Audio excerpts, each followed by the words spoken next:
I'm audible? Yep.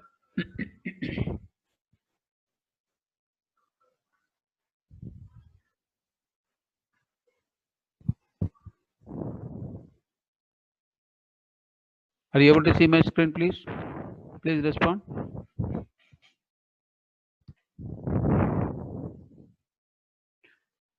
Okay. Any questions, guys, from the yesterday's class? We are studying the normal distribution. It is worth to know little more and more deep into the normal distribution because this is what you will be using in your data science.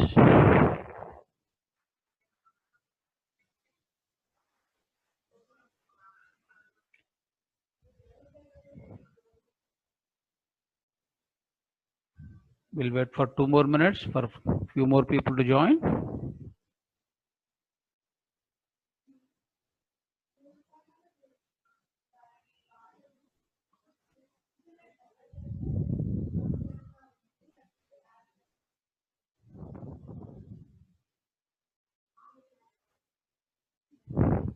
Meanwhile, any questions you guys have?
Okay, let's start.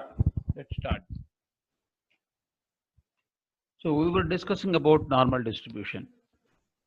Today also we will go deep into the normal distribution because this chapter, this subject, I mean, this particular topic is very important to us, and it will help you to solve the problems in much efficient way. Okay. So continuation with normal distribution.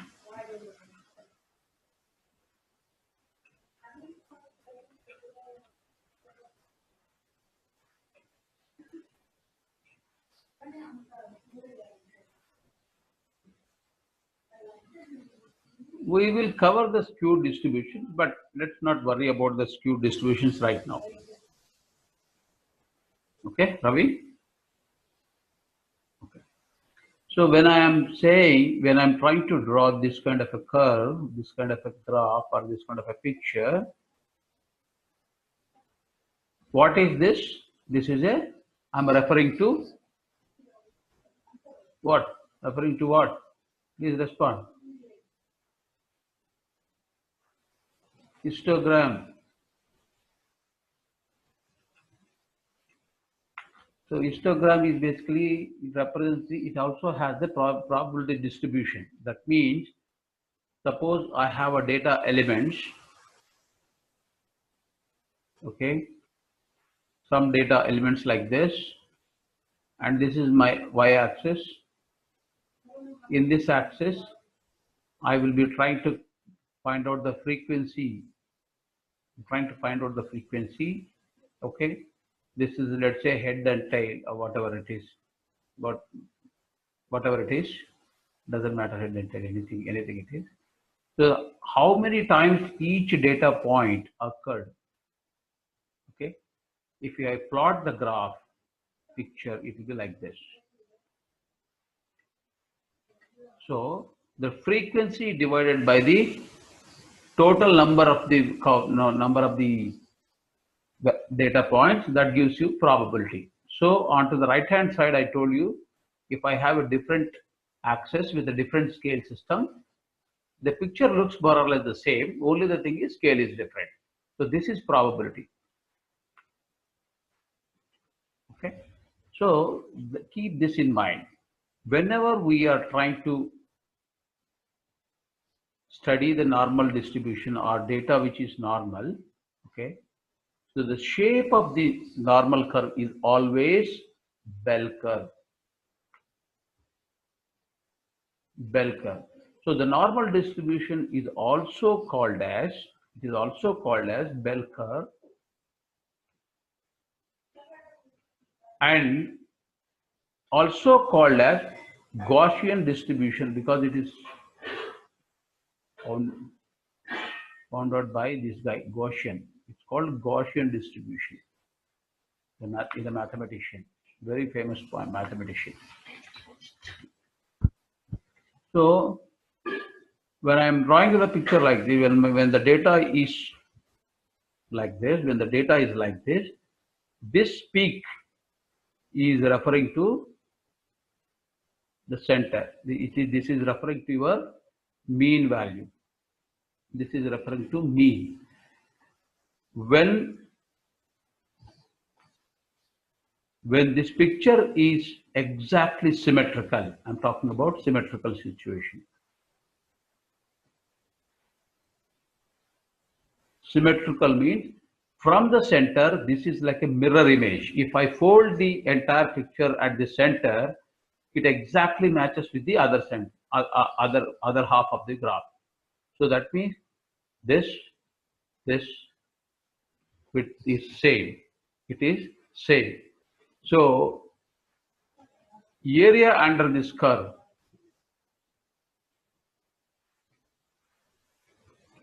is 50% of the area when it is symmetrical. When I say this picture is symmetrical, this side it is 50% of the area and this side is another 50% of the area.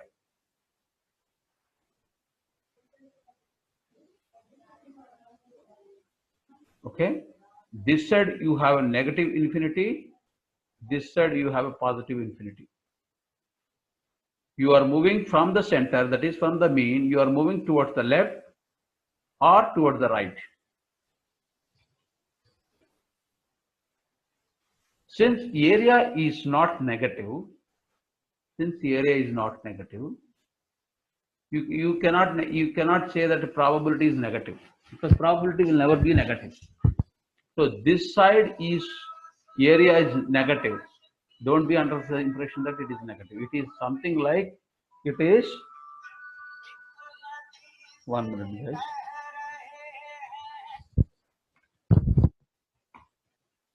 Hello. అక్క నేను ఒక meeting లో ఉన్నాను, అక్క చెప్పండి అక్క.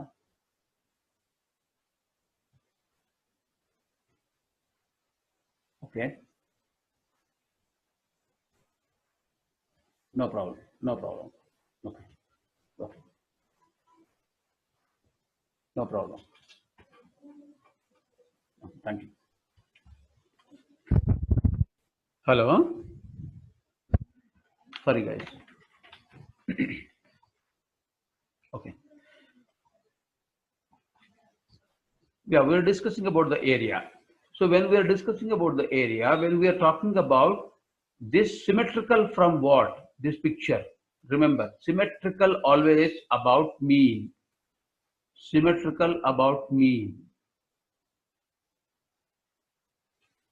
Okay, let me complete the theory. Then after that, I will show you tomorrow. I will be showing you. I will be proving all these whatever we discussed here, yesterday and today, with an example. Okay, this is first you need to understand the theory part, and then we'll get into the actual examples. Okay, but however, I can give you the examples right now. So when the data is symmetrical about mean, your normal distribution will show you a bell curve. When it is showing the bell curve, this picture is exactly symmetrical at the mean. That means from the center it is exactly symmetrical. Towards your left hand side 50%, towards right hand side it is 50%. Towards the right hand side, you will be moving towards your positive infinity. Towards left hand, it is moving towards the negative infinity.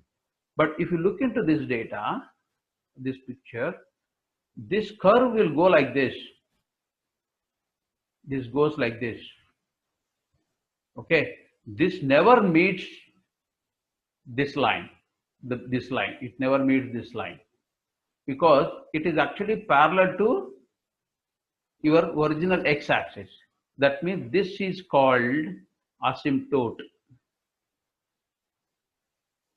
This is the terminology. You might have studied this during your childhood, in your higher grade.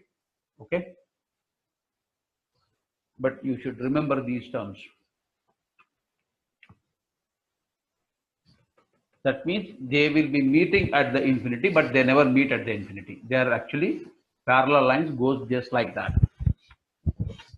Okay. Now let us look at a few known examples that comes into your mind.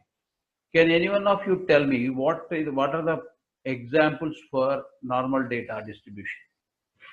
When do you say you collected a data and that data can actually represent the normal distribution? Can you think of few examples in your life? Can you think of few examples in your life about normal distribution? I want to really understand what did you really time in a day. Yes. What is the time in a day? In what way it is? Time is more or less fixed, right?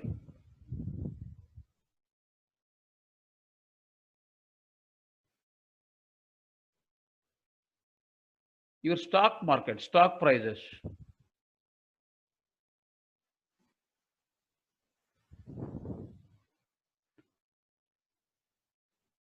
Yep. Your stock prices will be going up and down, over a period of time. If you capture the data and if you plot the data, that resembles your bell curve. Are you with me? 2, weight of tomatoes. Suppose you go out and you want to buy tomatoes, 1 kilo tomatoes. So weight of tomatoes, when you are trying to buy the tomatoes, do you think every time you get the same number of tomatoes for the 1 kg? If you plot the distribution, this resembles your bell curve. Okay. Height of a woman in any organization, or a woman or a man. Okay, this is height. Height of men or women in any given organization also represents your bell curve. What else? The radius of your cricket balls. You go and buy the cricket balls. You may be buying the cricket balls, a box of cricket balls. Do you think every ball will be exactly the same size? It cannot be. So if you collect the data and plot the picture, plot the data, then it will resemble your bell curve. That means it follows your normal distribution. The volume of Pepsi. Do you think volume of the Pepsi will be same every time in each bottle? No, there will be some variations that happens with respect to the 200 ml or whatever ml that it has. Okay. Suppose you are measuring thickness of, let's say, a paper, thickness of a paper. What is the instrument that you will be using to measure the thickness of the paper? Vernier calipers.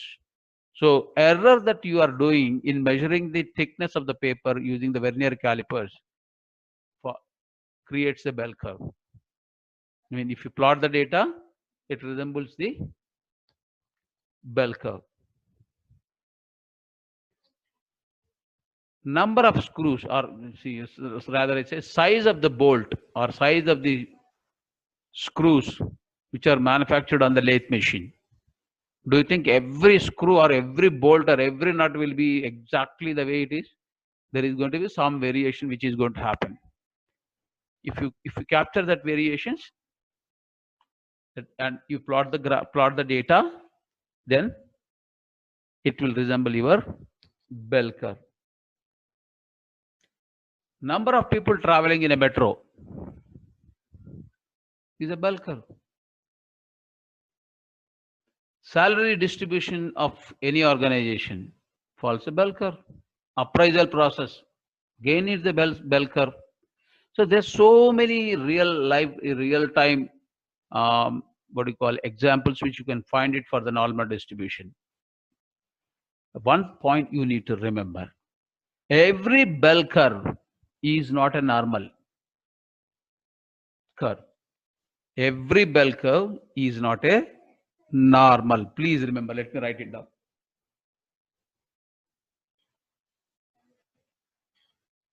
Every bell curve is not a normal curve. Is not normal. But every normal is a bell curve.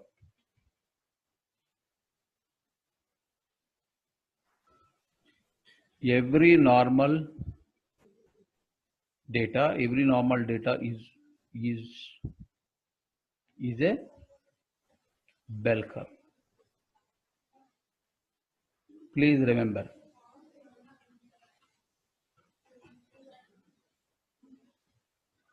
Okay. Any questions, my dear friends, till this point? Are you clear in terms of what is when do you say that a data is having a normal distribution? Please respond. Are you clear? Yes or no?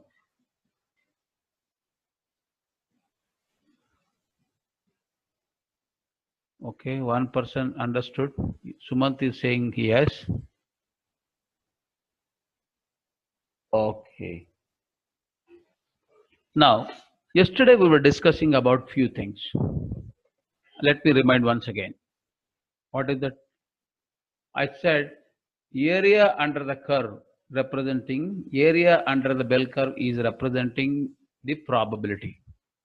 So I will be writing the probability something like this: probability of A less than or equal to X less than or equal to B is exactly equal to probability of A less than X less than B given X is a continuous random variable. Because area under the point A is 0. Yesterday we have seen that area under the line equal to always 0. That is area area when X equal to A or area when X is equal to B is 0. So these two is actually representing the same information. Same means same information. Now, yesterday we also discussed about expected value of X. What is this expected value of X? This is A to B X into f of X dx given my f of capital X equals to X is nothing but 1 by sigma square root of 2 pi into e to the power of half into X minus mu by sigma whole square, where A equals to minus infinity to plus infinity. We have seen this definition. Variance of X is nothing but the same thing. A equals to minus infinity to B is equal to plus infinity. Instead of X, you have something called X minus mu whole square into f of X dx. This is the definition of variance of X. This is what we have learned yesterday. Okay. Now, what happens here is, if you look into the function,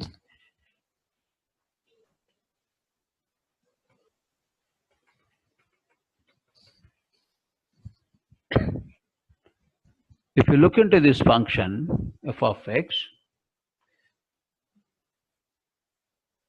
this equation, this exponential function is not that easy to solve. When I try to implement this fx, when I substitute this fx into this, okay, so it is not that easy to solve this integration part. So mathematicians, they have done a lot of research around that, and they figured out using, they have used Taylor series, and they also used trial and error methods, and finally arrived at the values as expected value of x is nothing but mu. Variance of x, they call it as, they have arrived at sigma square. Okay, please remember, these are the properties of your normal distribution. That means when I say my x is a random variable, when do I say my x is following the normal? My x is following the normal. X follows normal with the parameters mu comma sigma square. Interview question. Please remember.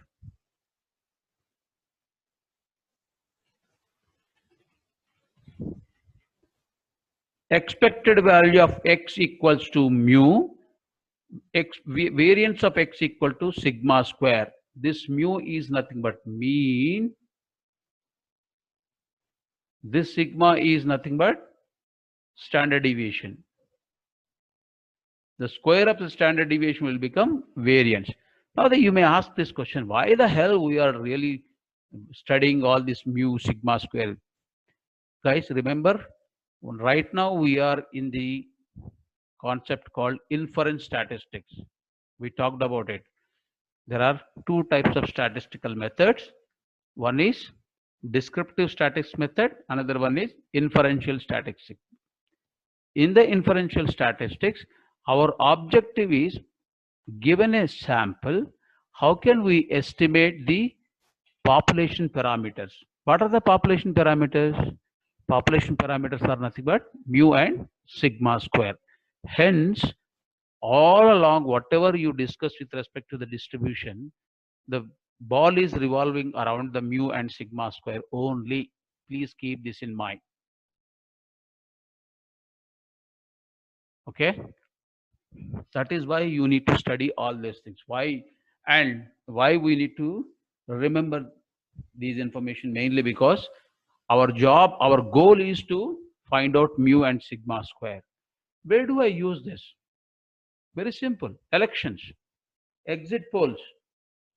After the election is completed, everybody come and say, okay, this is the what expected number of seats for these are for various parties. How do they do that? They take the help of data science. They take the help of this normal distribution. They go out, they pick up the various party people from various locations and premiers from various what do you call geographies. Okay, and they collect the samples and they take the feedback to which party they voted. Some might have voted BJP, some might have voted for Congress, some might have voted for TRS, something, some other, blah, blah, blah. So depending upon those sample which they collected, whatever the data that they collected, they call it as sample. From the sample, using this inferential statistics, they actually arrive at this mu and sigma square. And this is where they will be telling you which party is going to win the elections. Okay. Now, another question may come. Sir, everything is okay. I keep listening to different people. They will be, Lagada party gives you his own survey, and someone will give you some other exit poll, someone gives some other exit poll. Finally, somebody's exit poll becomes correct, and then that guy will say, we already told upfront. then what will happen? Why others are not able to predict it? Others are not able to predict it mainly because the kind of a sample that you are selecting makes a lot of difference. Okay, so sampling is one wonderful subject by itself. Data collection is it's called sampling. Okay, that is, it's a beautiful subject by itself. It's also called as feature engineering. It's a huge subject, and tremendous research is going on. If you are interested, you can get into this, and you can get PhD into this. You can do PhDs. There are a lot of PhDs will be issued to you on this particular topic. If you want to pursue the further higher studies, this is the best bet, which will give you a lot of money and value. This is the area where you should actually venture it out. So how well the combination of sample that you are trying to capture, that decides how accurate your expected results about the population. Are you with me? So there are many concepts in the sampling, how to collect the different samples, and how to generate the data from the sampling perspective, all that stuff, which we are not entering into, because that is the subject by itself. But right now, since we are at the learning phase, you just remember there is such subject available which you need to study down the line if you want to pursue a career in machine learning and artificial intelligence. There is no shortcut. Okay, moving on. Now, we are talking about mu, we are talking about sigma square. These are all population. Now, I have sample data.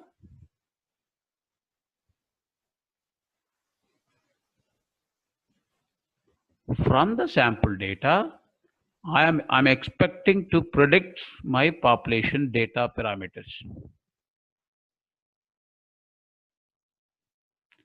They are mu and sigma. Here sample, you have average. For sample data, you can always collect the average. This mu is called as mean because whenever I am calling mean, it is always referring to population. Please remember, whenever I use the word average, I am referring to sample. So sample have some data points. To this data points, you can calculate the average. To this data point, you can calculate your standard deviation. To this data point, you can calculate your variance. Right? So, excuse me, this average has some value. Okay? So that means this is X. Okay. I can write this average value as my expected value of X, I can say, then it will become, this becomes mu. So this is simply say average of X. Let me call this average of X. So now what we are talking about is, question comes in, when I collected the sample, I know what is my average, but I am not happy with one simple sample. Rather, I would like to collect multiple samples. So I will tell 10 more people to collect their own samples, or rather I go out and collect 10 other samples, comes back and try to again calculate the averages of all this. We have done this similar in the example of KCR trying to, or Inspector of Police or DG is trying to make announcement about this Sub-Inspector of Police post, right? We have seen that how the sampling data is actually works. We have calculated the averages, and then we try to assume that 20,000 people's data is our population data, and then we compare the average where it is going to be. So what I do is, I have this average of my X. From my average of X, how do I calculate my mu? Now, when we are trying to calculate this mu, the random variable X which we are talking about is not a discrete one.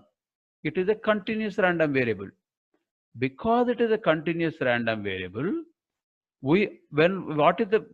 if I want to really understand this mu and mean, I need to know the probabilities. When I try to look into the probabilities, my x values, I will be talking probably in terms of range. In terms of intervals, I will be talking about. We discussed these things, right? So what is that range is actually, in what way it is going to be impacted? Every time trying to get into the different ranges and trying to figure out what it is going to be, it doesn't look good. So what mathematicians have done is, they have done some research around that, and they have come up with something called 1 sigma, 2 sigma, 3 sigma. Have you heard about this?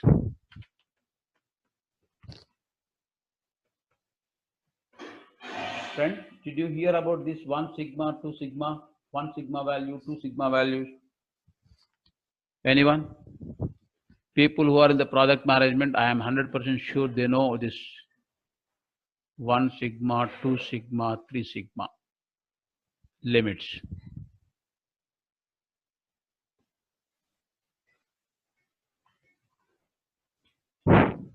This is one of the wonderful concept in CMM levels as well as in product management. Actually, it is related to the statistics and the data. Suppose my data is like this. It is I collected the data. I plotted my histogram, and exactly it is symmetric. It is exactly symmetric. This center is my average. I'm calling it as mu. Or you can call, you can call it as mu. We'll call this as a mu. So this is exactly at the center. Okay. If I now let me, okay. So for every sample that I have collected, I have my average mean, that average, our average of x, okay, and I have my standard deviation. That means for a given values of my x, I can calculate the average, I can calculate the standard deviation.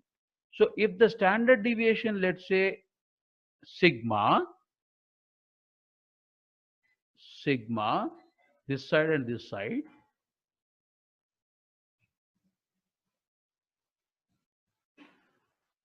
from the sample, if I try to figure out my population mu and sigma, the population mu is somewhere going to lie in these limits. This is called 1 sigma limits. This is 1 sigma. That means the value of my sample average, from the sample average, my population value mu is going to operate between this. This is 1 sigma. That means from the sample mean, 1 standard deviation on towards the right hand side and 1 standard deviation toward the left hand side, the values are going to lie. So this is the range. So what is this point becomes? This point becomes mu minus sigma. This becomes mu plus sigma. This is called 1 sigma limits.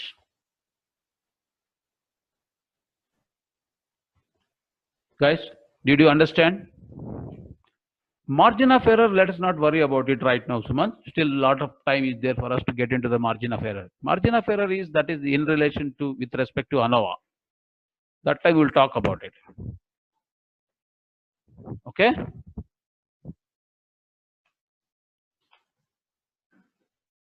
So this is your 1 sigma. Suppose,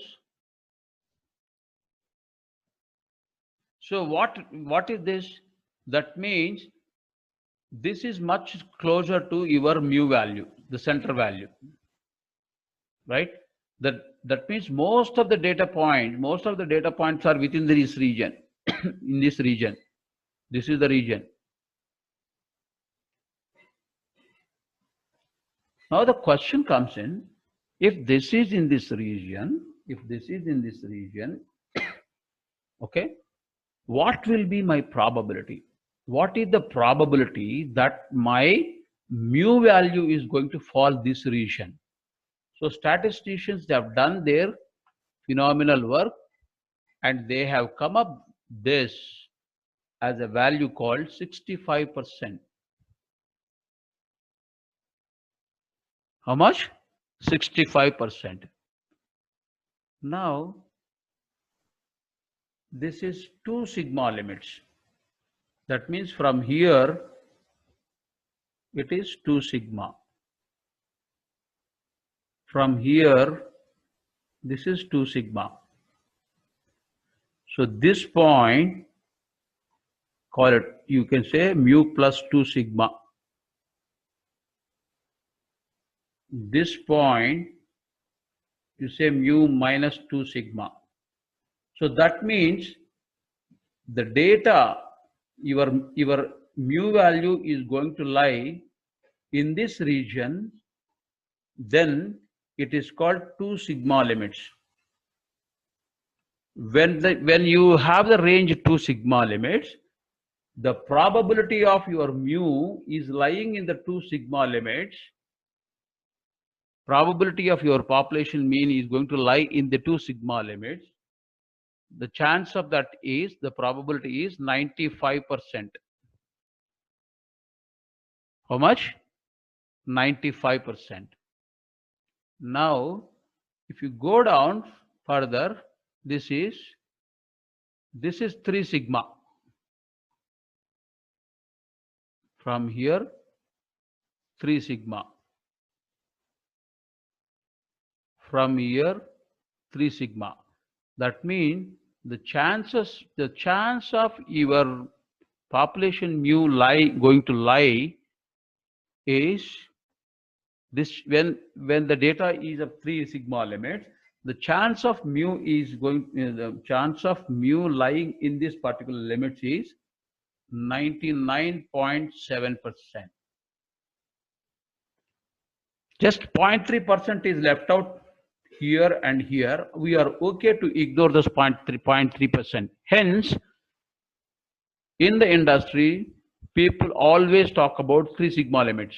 3 sigma limits in the sense you are covering the data 99.7%.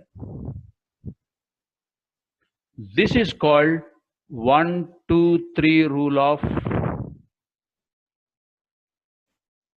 normal distribution. Interview question and examination question, guys.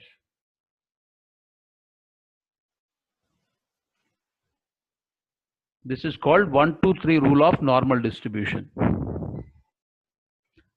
If you did not understand what the hell it is, no problem. Let me give you an example. Then you will understand clearly. Okay? Why do we need to do all this crude way of calculating all these things? Let's see this. After that, we'll see what is the physical meaning of this. Okay? Now, I collected the data. I plotted the histogram for the data. This is how my data looks like.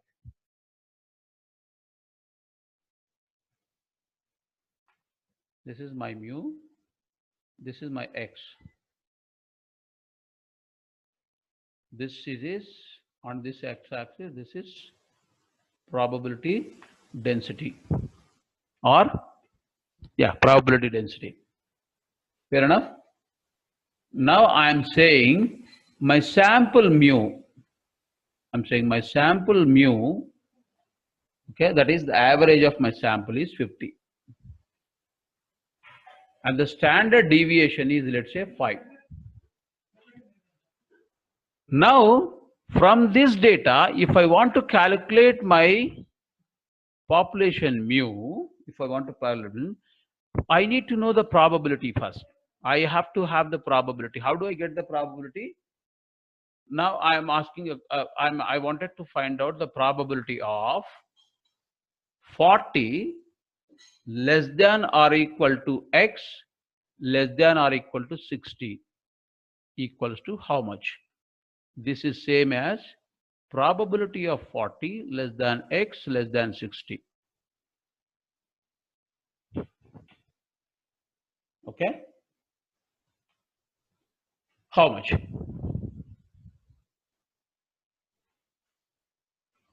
Now imagine, what is my mu here?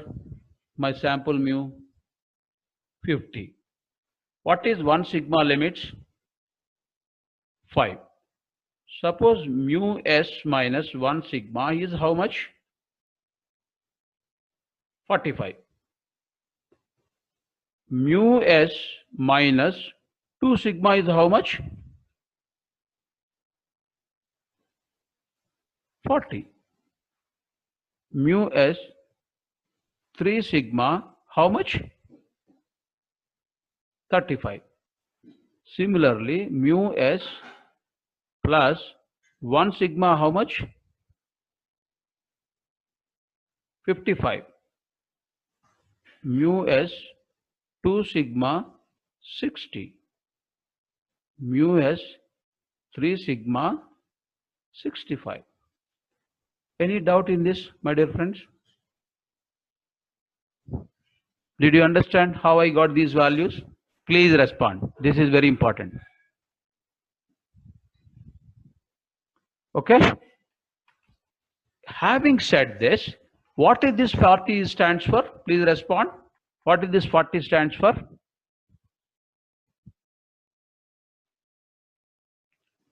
What stands for what?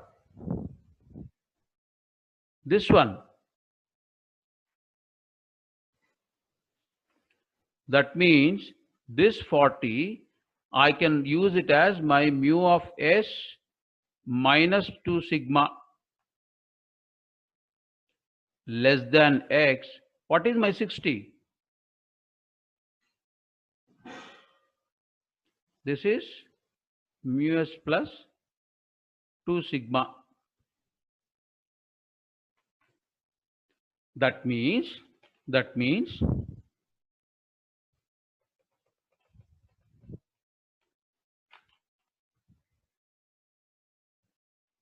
me draw the picture.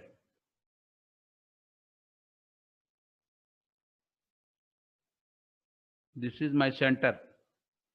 So I have to go towards the 2 sigma limits here.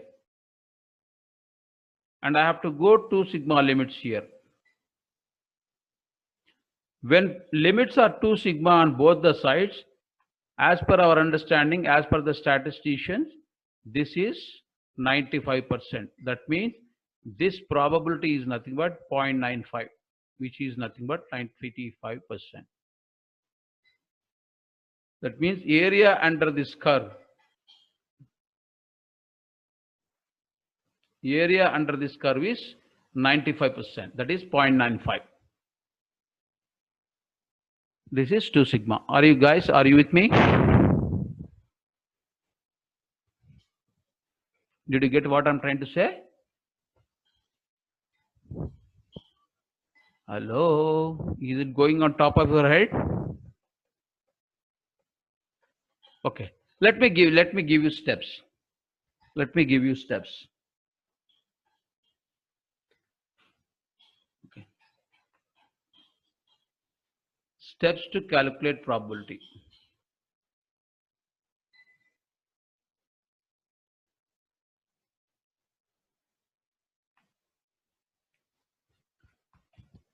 What are the steps? First one,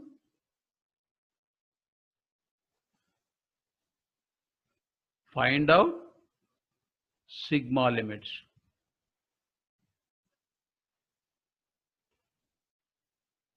2, draw the bell curve.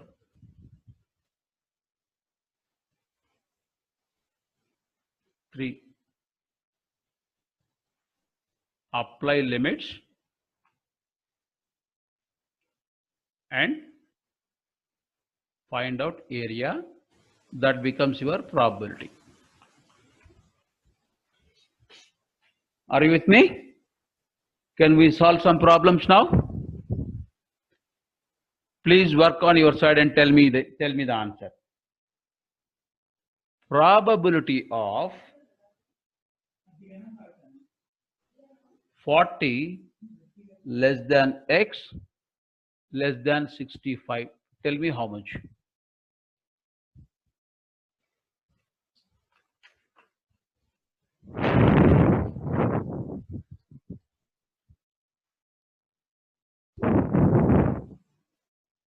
Guys, are you looking into this?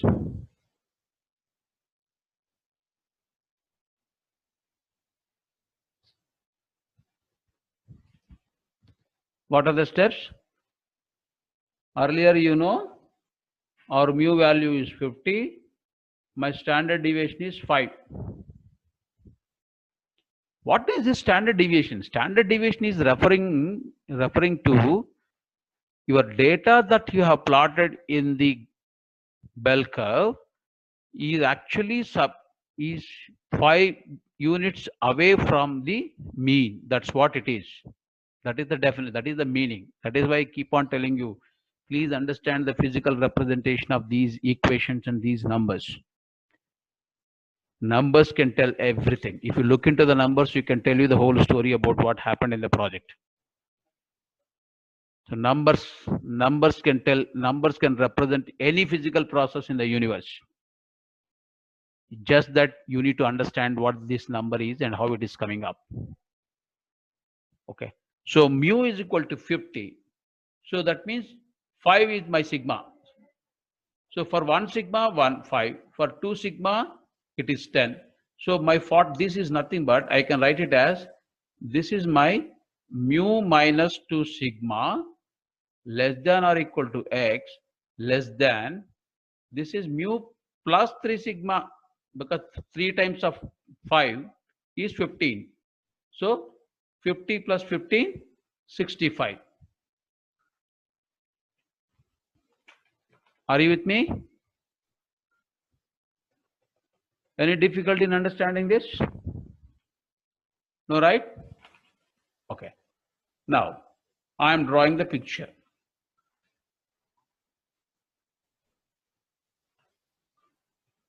Okay. This is your center.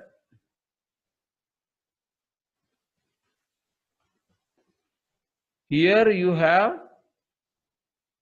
mu minus 2. Here you have mu plus 3 sigma. So we have just understood, if it is 1 sigma limits, the probability is about 65%. If it is 2 sigma limits, it is 95%. If it is 3 sigma limits, this is 99.7%. You need to by heart this, and these numbers have to sit in your head. This is all proven by the statistician. You and me need not really worry, need not to look at how to prove this. So this is 1 sigma limits in the sense both the sides, towards the left hand side and right hand side. But right now this is 2 sigma limits, but only one side it is 2 sigma. This is 2 sigma. This is 3 sigma. So what will be this area?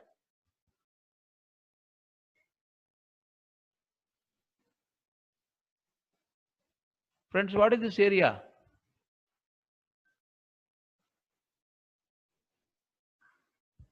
This area is nothing but 95% divided by 2. 2 sigma is both the sides from the center. That is why symmetrical about mean. Why we said that word, symmetrical about mean? Because of this. That means this value is 0.95 divided by 2. What will be this value?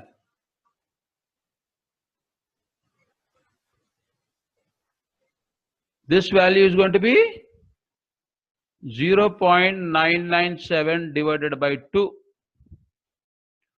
So the total area is, this value is nothing but 0.475 plus this value is 4999, whatever. The sum of this is going to be 0.997. 9735. This is point, what is that? 4985, I think it is the value. So this is the probability. Guys, did you get how to calculate the probability before we get into the how to calculate the mu and sigma of population? Everyone, my dear friend, did you understand what I'm trying to say? If you're not understanding, please raise your hand, because if you don't understand this, rest of the classes, it will be a Sanskrit for you.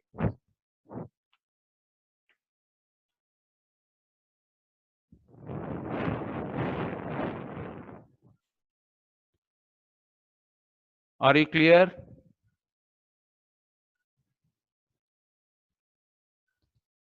Looks like you are all scared and you don't want to interact and you don't want to give the information. Okay, let us solve one more problem. Probably it will be much more clear. Simple. I'll say probability of x less than 45. What is the probability?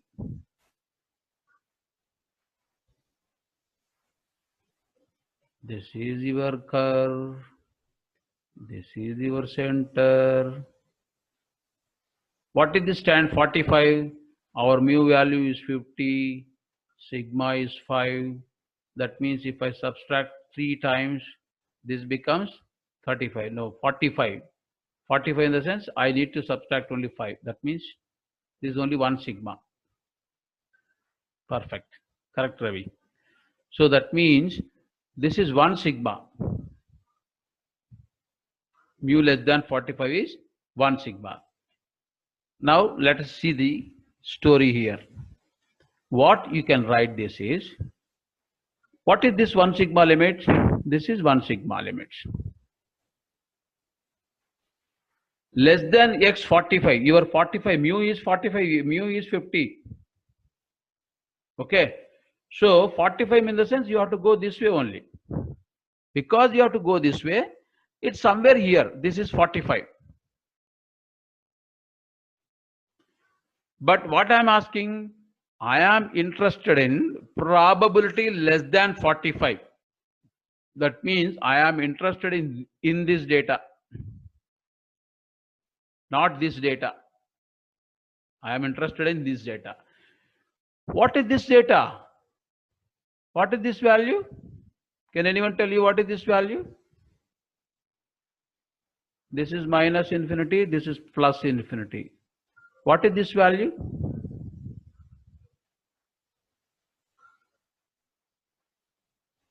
Area under the curve. Always remember, area under the curve is 1. That means this value is 0.5, this value is 0.5. I told you in the beginning, it is a 50%. Because it is symmetrical from the center. So now 1 sigma, you know. What is 1 sigma?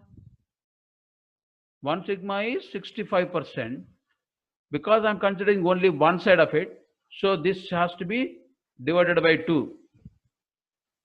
That means 0.65 divided by 2. How much this value is going to be? 0.345. 345 something, right? 0.65, 2 3 is 6, 2 2 something. Okay, 0.325. So the probability of this area is 0.5 minus 0.325. What is this? This is the probability.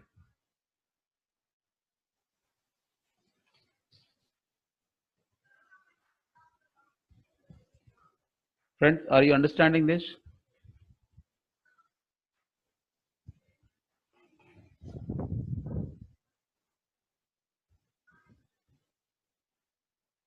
Okay. Okay. Now, this way of mu, this way of 2 sigma, 3 sigma, 1 sigma is not that easy, right? It's like It's a cumbersome, okay, all the time. So they have done something beautiful, mathematician. What is the probability function here? Why this hell of all this nonsense is happening is this probability function, solving this probability function with respect to integration is not very easy. Okay. Because of this, mathematicians, statisticians find out an alternative here. They spent their life and did something. So what they have done is, they have defined this parameter as g. It is nothing but x minus mu by sigma. From this equation, z into mu is equal to x minus mu.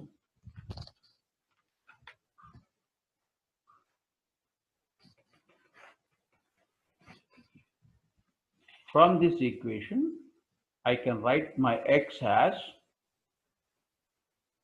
g sigma plus mu, or in other words, mu plus g sigma. Since we have this picture is symmetrical, this is only one side. So I can write this x as mu plus or minus z sigma. This is important equation. This way of calculating is called as standardization.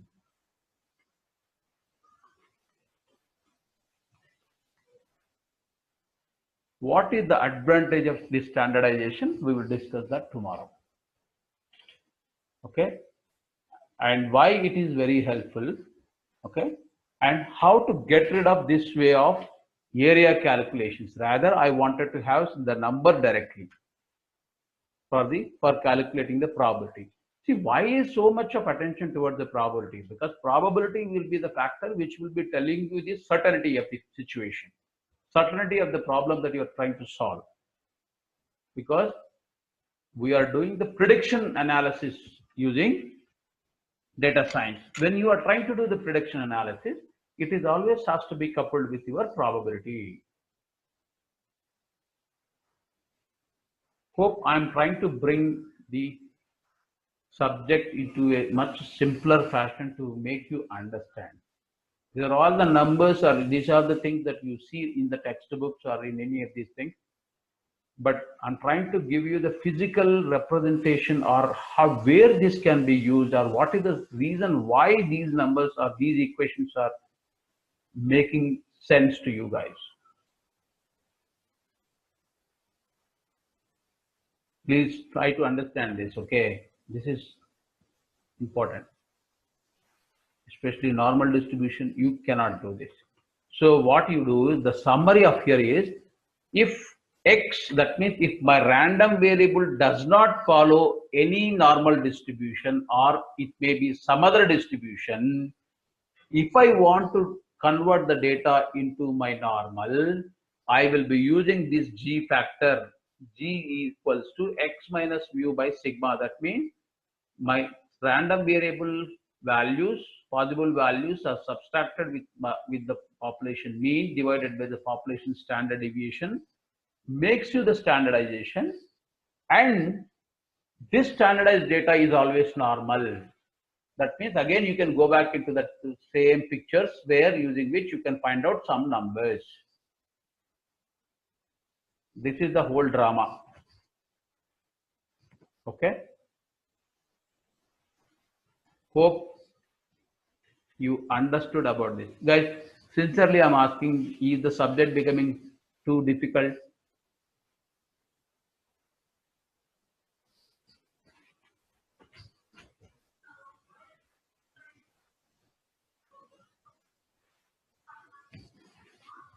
Ravi, I understand. Others, maybe for students, it looks like it is going to be some kind of Sanskrit.